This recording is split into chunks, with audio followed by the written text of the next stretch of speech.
Hello दोस्तों, radical classes पर आप सभी का स्वागत है। आज हम बात करेंगे राष्ट्रपति से संबंधित प्रीवियस ईयर जो हमारे क्वेश्चन पेपर है उनमें पूछे गए क्वेश्चंस के बारे में। ठीक है, डिटेल्ड में सॉल्यूशन देखेंगे। मैं Kuldeep Planiya, education MA in political science. आप मुझसे डायरेक्ट कांटेक्ट कर सकते हैं। मेरी ईमेल आईडी kuldeepplania630@gmail.com। ठीक है, और आपको इस वीडियो की PDF मिलेगी हमारे टेलीग्राम चैनल पर। यदि आप दिल्ली पुलिस कांस्टेबल की तैयारी कर रहे हैं तो हमारे साथ ज़रूर जुड़िए। व्हाट्सएप और टेलीग्राम पर इस नंबर पर हमसे कांटेक्ट करिए। बिल्कुल फ्री क्लासेस और एक प्रॉपर डेडिकेटेड बैच स्टार्ट हो चुका है। चलिए क्वेश्चंस पे आते हैं। फर्स्ट क्वेश्चन, 2 अवधि के लिए भारत के राष्ट्रपति कौन थे? तो 2 अवधि के लिए भारत के अभी तक सिर्फ एक ही राष्ट्रपति रहे, वो हैं डॉक्टर राजेंद्र प्रसाद। स्वतंत्र भारत के प्रथम राष्ट्रपति थे, यही प्रथम राष्ट्रपति थे डॉक्टर राजेंद्र प्रसाद साहब, और ये बिहार से थे।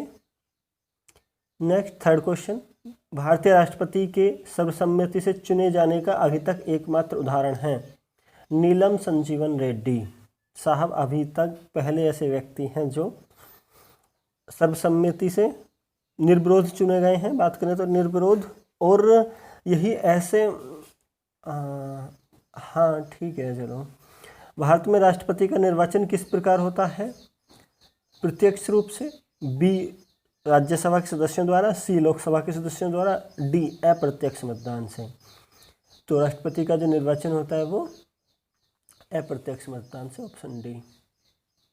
नेक्स्ट, भारत के राष्ट्रपति अपनी शक्तियों का प्रयोग करते हैं सीधे अथवा अधीनस्थ अधिकारियों द्वारा, मंत्रियों के द्वारा, प्रधानमंत्री के द्वारा, मंत्रिमंडल के द्वारा। तो ये सीधे अथवा अपने अधीनस्थ अधिकारियों द्वारा राष्ट्रपति अपनी शक्तियों का प्रयोग करते हैं। भारत में राष्ट्रपति का चुनाव किया जाता है प्रत्यक्ष निर्वाचन द्वारा, एकल हस्तांतरणीय मत प्रणाली द्वारा, अनुपातिक मत प्रणाली द्वारा, खुला बैलेट प्रणाली द्वारा, ऑप्शन डी। तो इसमें क्या आएगा? तो जो इसका चुनाव होता है, मैंने आपको बहुत अच्छे से बताया था वीडियो में भी, एकल हस्तांतरित मत प्रणाली द्वारा। ठीक है, भारतीय संविधान के 70वें संविधान संशोधन द्वारा भारत के राष्ट्रपति के चुनाव में जिन 2 केंद्र शासित प्रदेशों को भाग लेने का अधिकार दिया गया वे हैं। तो कौन से 2 ऐसे केंद्र शासित प्रदेश हैं? जो यही 2 हैं सिर्फ जो भारत के चुनाव जो होता है उसमें भाग लेते हैं, भारत के राष्ट्रपति के चुनाव में भाग लेते हैं। ये हैं दिल्ली तथा पुडुचेरी। 8, भारत के राष्ट्रपति के उम्मीदवार के प्रस्ताव का अनुसमर्थन किया जाना चाहिए कम से कम 50 समर्थक और 50 जो होते हैं निर्वाचक का उसे समर्थन होना चाहिए। नेक्स्ट, निम्नलिखित में से कौन राष्ट्रपति के चुनाव प्रकरण के लिए सही नहीं है? पदस्थ राष्ट्रपति को पदावधि के पूर्व उत्तराधिकारी का चुनाव आवश्यक हो जाना चाहिए। राष्ट्रपति अपना पदभार ग्रहण करने की तिथि से 5 वर्ष तक पद पर रहेंगे। राष्ट्रपति का उत्तराधिकारी आने तक कार्यकाल समाप्ति पर भी वह अपना पद पर बना रहेगा। निर्वाचक मंडल के पूर्ण होने के आधार पर राष्ट्रपति का चुनाव स्थगित किया जा सकता है। ये वाला गलत है। ठीक है, अगर उसका निर्वाचक मंडल अधूरा है तो इस आधार पर राष्ट्रपति का चुनाव स्थगित नहीं किया जा सकता। ओके, नेक्स्ट क्वेश्चन, राष्ट्रपति के उम्मीदवार के लिए क्या आवश्यक नहीं है? आयु 35 वर्ष, पढ़ा लिखा हो, संसद चुने जाने योग्य हो, देश का नागरिक हो। पढ़ा लिखा होना आवश्यक नहीं है। भारतीय संविधान का कौन सा अनुच्छेद राष्ट्रपति के पद के लिए पुनः निर्वाचन की योग्यताएं निर्धारित करता है? यानी कौन सा ऐसा अनुच्छेद है जो उसके पुनः निर्वाचन की योग्यताएं निर्धारित करता है?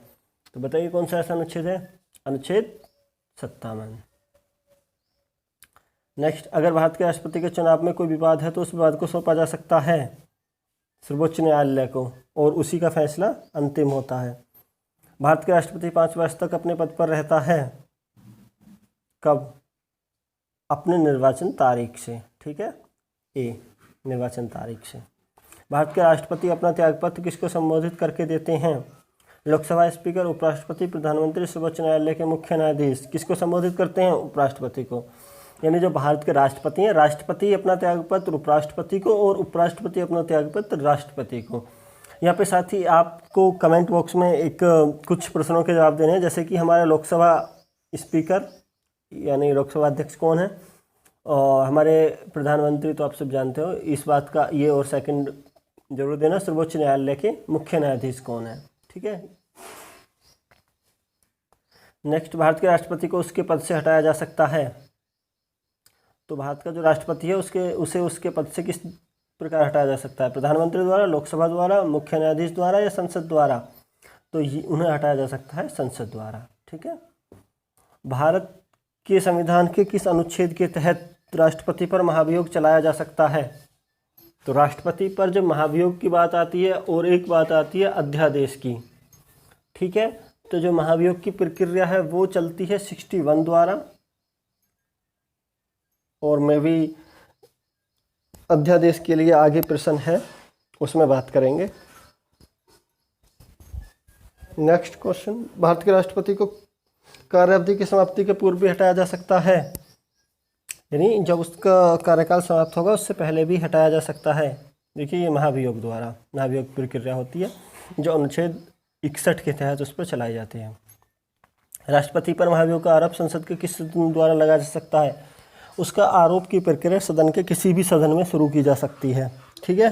तो ऑप्शन सी इसका, सदन के किसी भी सदन में, संसद के किसी भी सदन में, यानी राज्यसभा या लोकसभा कहीं भी स्टार्ट की जा सकती है। भारत के राष्ट्रपति पर महाभियोग चलाने के लिए कम से कम कितने दिन पूर्व की सूचना आवश्यक है? 14 दिन पूर्व उसे सूचित किया जाना चाहिए। निम्नलिखित में से कौन राष्ट्रपति के निर्वाचक गण का तो भाग है परंतु उसके महाभियोग अधिकरण का भाग नहीं है? यानी निर्वाचन जो होता है उसमें तो भाग लेते हैं, लेकिन जब उसे हटाया जाता है यानी जब उस पर महाभियोग प्रक्रिया होती है तो उसका भाग नहीं रहता है। लोकसभा, राज्यसभा दोनों में भाग रहते हैं। राज्यों की विधान परिषदें तो निर्वाचक गण का ही भाग नहीं है। राज्यों की विधानसभाएं निर्वाचन में होती हैं लेकिन महाभियोग में नहीं होती। तो ऑप्शन डी इसका सही है। नेक्स्ट 21 देखते हैं, राष्ट्रपति का रिक्त स्थान भर दिया जाना चाहिए। इसकी अवधि है 6 माह के भीतर। उपराष्ट्रपति कितने समय तक कार्यवाहक राष्ट्रपति के रूप में कार्य कर सकता है? जो 6 माह तक भर जाना चाहिए, तो इसकी भी क्या होगा आंसर? 6 माह तक। यदि राष्ट्रपति का पद रिक्त हो जाए और कोई उपराष्ट्रपति भी नहीं हो, तब निम्न में से कौन कार्यवाहक राष्ट्रपति होगा? लोकसभा का अध्यक्ष, भारत का न्यायवादी, राज्यसभा का उपसभापति, सर्वोच्च न्यायालय का मुख्य न्यायाधीश। तो होता है सर्वोच्च न्यायालय का मुख्य न्यायाधीश। देखिए, राष्ट्रपति की किसी भी कारणवश मृत्यु हो जाती है, उन पर महाभियोग चलाकर वो पद से हटा दिए जाते हैं, यानी किसी भी कारण से राष्ट्रपति का पद खाली है। पहली बात तो खाली ही नहीं रहता, लेकिन जैसे ही खाली होगा उस पर कार्यवाहक राष्ट्रपति के रूप में उपराष्ट्रपति आ जाएंगे। लेकिन मान लो कार्यवाहक राष्ट्रपति के आने के लिए उपराष्ट्रपति भी अपने पद पर है ही नहीं, तो आएंगे कहाँ से? तब कौन आएगा? तब सर्वोच्च न्यायालय के मुख्य न्यायाधीश आएंगे। और यदि सर्वोच्च न्यायालय के मुख्य न्यायाधीश भी नहीं हैं, तब कौन आएंगे? तब सर्वोच्च न्यायालय के वरिष्ठतम न्यायाधीश को यह पद दिया जाएगा। नेक्स्ट क्वेश्चन 24, भारत का कार्यपालिका अध्यक्ष यानी एग्जीक्यूटिव हेड कौन है? तो ये राष्ट्रपति होता है। ठीक है। ये संघ की कार्यपालिका शक्तियां निहित होती हैं। ये किस अनुच्छेद के अंतर्गत है कि कार्यपालिका शक्तियां जो है वो निहित हैं? किसमें? राष्ट्रपति में निहित होती हैं। और इसका अनुच्छेद क्या है? अनुच्छेद 53। ये थोड़ा सा गड़बड़ हो गई है। लोकसभा और राज्यसभा की संयुक्त बैठक किसके द्वारा आहुत की जाती है? राष्ट्रपति द्वारा। भारतीय संविधान के किस अनुच्छेद के अंतर्गत राष्ट्रपति संसद के दोनों सदनों द्वारा पारित किसी बिल पर अपनी स्वीकृति रोक सकता है? देखिए, बात की गई है, बात क्या की गई है? बात यह की गई है कि ऐसा कौन सा अनुच्छेद है जो उसे यानी प्रदान करता है कि वह अपनी किसी बिल पर अपनी जो स्वीकृति है उसे रोक दे। ठीक है। इसमें राष्ट्रपति के पास कई अधिकार होते हैं, जैसे कि वो अपनी स्वीकृति रोक सकता है, पॉकेट वीटो का इस्तेमाल कर सकता है ना, या बिल को वापस भेज सकता है। ये अनुच्छेद 111 के अंतर्गत आता है।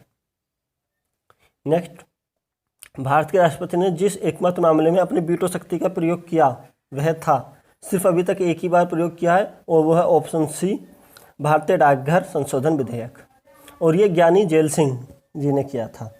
किस अनुच्छेद के तहत राष्ट्रपति को अध्यादेश जारी करने की शक्ति प्राप्त है? अध्यादेश जारी करने की शक्ति 1, 2, 3 यानी अनुच्छेद 123। और बात करेंगे राज्यपाल के अध्यादेश जारी करने की शक्ति, तो 2, 1, 3 213। राष्ट्रपति द्वारा जारी अध्यादेश संसद के सत्र शुरू होने के बाद कितने समय तक रखा जाना आवश्यक है? यानी जब संसद का सत्र शुरू हो जाए तब उसे कितने समय तक रख दिया जाना चाहिए संसद के समक्ष? तो ऑप्शन होगा 6 सप्ताह। या तो संसद उसे रख के पारित कर दे, वरना वो स्वतः खत्म हो जाएगा। क्वेश्चन नंबर 30, निम्नलिखित में से राष्ट्रपति किसकी नियुक्ति करता है? महान्यायवादी, नियंत्रक एवं महालेखा परीक्षक, राज्यपाल, उपरोक्त सभी। निम्न में से राष्ट्रपति किसकी नियुक्ति नहीं करता है? उपराष्ट्रपति, प्रधानमंत्री, राज्यपाल, मुख्य निर्वाचन आयुक्त। तो नियुक्ति उपराष्ट्रपति की नहीं करता है, ठीक है, ऑप्शन ए। कौन सा अनुच्छेद राष्ट्रपति को उच्चतम न्यायालय से परामर्श करने की शक्ति प्रदान करता है? यानी उच्चतम न्यायालय से जो परामर्श करने की शक्ति है वह राष्ट्रपति के पास कौन सा अनुच्छेद के अंतर्गत है? उच्चतम न्यायालय से परामर्श करने की शक्ति प्राप्त है 143 में, ठीक है। राष्ट्रपति की क्षमा आदि की शक्ति 1। राष्ट्रपति की जो क्षमा करने की शक्ति है वह क्या है? एक न्यायिक शक्ति है, ठीक है, न्याय से संबंधित है। संसद के लिए राष्ट्रपति का अभिभाषण कौन तैयार करता है? तो राष्ट्रपति का अभिभाषण केंद्रीय मंत्रिमंडल तैयार करता है। निम्न राष्ट्रपतियों में कौन दार्शनिक राजा अथवा दार्शनिक शासक के रूप में जाना जाता है? दार्शनिक राजा या दार्शनिक शासक के रूप में किस राष्ट्रपति को जाना जाता है? ये बहुत ज़्यादा इम्पोर्टेंट है। ये जाना जाता है डॉक्टर राधाकृष्णन जी को। और किस एक मुख्य न्यायाधीश ने राष्ट्रपति के रूप में कार्य किया? सिर्फ एक ही मुख्य न्यायाधीश है जिन्होंने राष्ट्रपति के रूप में कार्य किया है, वो हैं जस्टिस एम हिदायतुल्लाह। निम्नलिखित में कौन असंगत है? यानी इनमें से कौन असंगत है? राजेंद्र प्रसाद, राधाकृष्णन, जाकिर हुसैन, जवाहरलाल नेहरू। जवाहरलाल नेहरू साहब हैं, ये प्रधानमंत्री रहे हैं और ये तीनों राष्ट्रपति रहे हैं। नेक्स्ट, किसी भौगोलिक क्षेत्र को अनुसूचित क्षेत्र घोषित करने का संवैधानिक अधिकार किसको है? ये राष्ट्रपति के पास है, ऑप्शन डी। वह राष्ट्र का प्रतिनिधित्व करता है परंतु राष्ट्र का नेतृत्व नहीं करता, कौन? राष्ट्रपति। राष्ट्रपति प्रतिनिधित्व करता है और नेतृत्व कौन करता है? प्रधानमंत्री। कौन से राष्ट्रपति सर्वोच्च न्यायालय में उपस्थित हुए थे निर्वाचन विवाद की सुनवाई के लिए? तो ये थे बीबी गिरी। बीबी गिरी साहब के समय जो वोटिंग काउंटिंग हुई थी वो ऑप्शन ए के साथ साथ ऑप्शन बी की भी हुई थी, और उसमें यह है सर्वोच्च न्यायालय के समक्ष उपस्थित हुए थे जब इनके निर्वाचन विवाद को लेकर सुनवाई चल रही थी। राष्ट्रपति भवन को डिजाइन किया गया था एडविन लुटियंस, ठीक है, एडविन लुटियंस द्वारा। ये ब्रिटिश वास्तुकार थे जिन्होंने राष्ट्रपति भवन को डिजाइन किया था, और साथ ही ये जो है 1950 तक वॉयसरॉय हाउस कहा जाता था जो हमारा राष्ट्रपति भवन है। ओके, थैंक यू, आपका बहुत बहुत धन्यवाद वीडियो को पूरी देखने के लिए। हमारे चैनल को सब्सक्राइब जरूर कीजिए। नमस्ते।